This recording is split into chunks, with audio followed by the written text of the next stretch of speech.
بسم اللہ الرحمن الرحیم سبحان اللہ و بحمدہ سبحان اللہ العظیم صلی اللہ علیہ وآلہ وسلم۔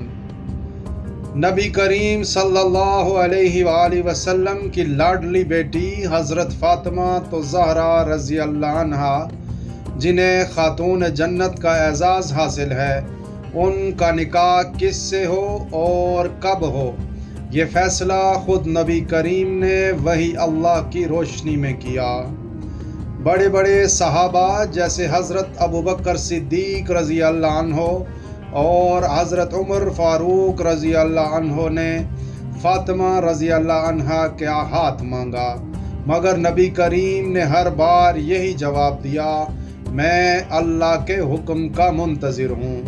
ان دونوں جلیل القدر صحابہ کو یہ اندازہ تھا کہ حضرت علی رضی اللہ عنہ، جو نبی کریم کے چچا زاد بھائی اور ایک عظیم مجاہد تھے، دل میں اس رشتے کی خواہش رکھتے ہیں، لیکن غربت کی وجہ سے خاموش ہیں۔ چنانچہ دونوں بزرگ صحابہ حضرت علی رضی اللہ عنہ کے پاس پہنچے اور ان کی حوصلہ افزائی کی کہ وہ آگے بڑھیں۔ علی رضی اللہ عنہ اس وقت ایک باغ میں مزدوری کر رہے تھے۔ حوصلہ ملنے پر وہ سیدھے نبی کریم کی خدمت میں حاضر ہوئے اور رشتہ مانگا۔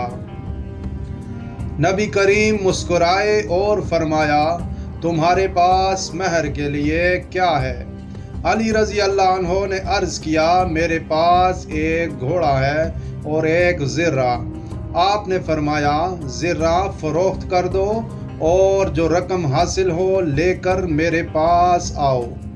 حضرت علی رضی اللہ عنہ زرہ لے کر بازار گئے۔ وہاں حضرت عثمان رضی اللہ عنہ سے ملاقات ہوئی۔ عثمان رضی اللہ عنہ نے زرہ 400 درہم میں خرید لی اور فوراً حضرت علی رضی اللہ عنہ کو وہ زرہ بطور تحفہ واپس کر دی۔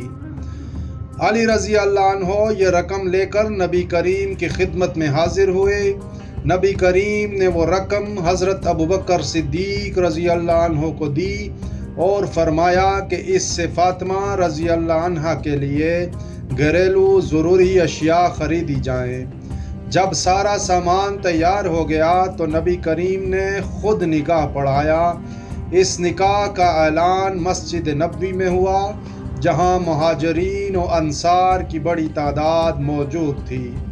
نکاح کے وقت نبی کریم پر وحی کی کیفیت طاری ہوئی اور پھر فرمایا، اللہ نے مجھے حکم دیا ہے کہ میں اپنی بیٹی فاطمہ کا نکاح علی سے کر دوں۔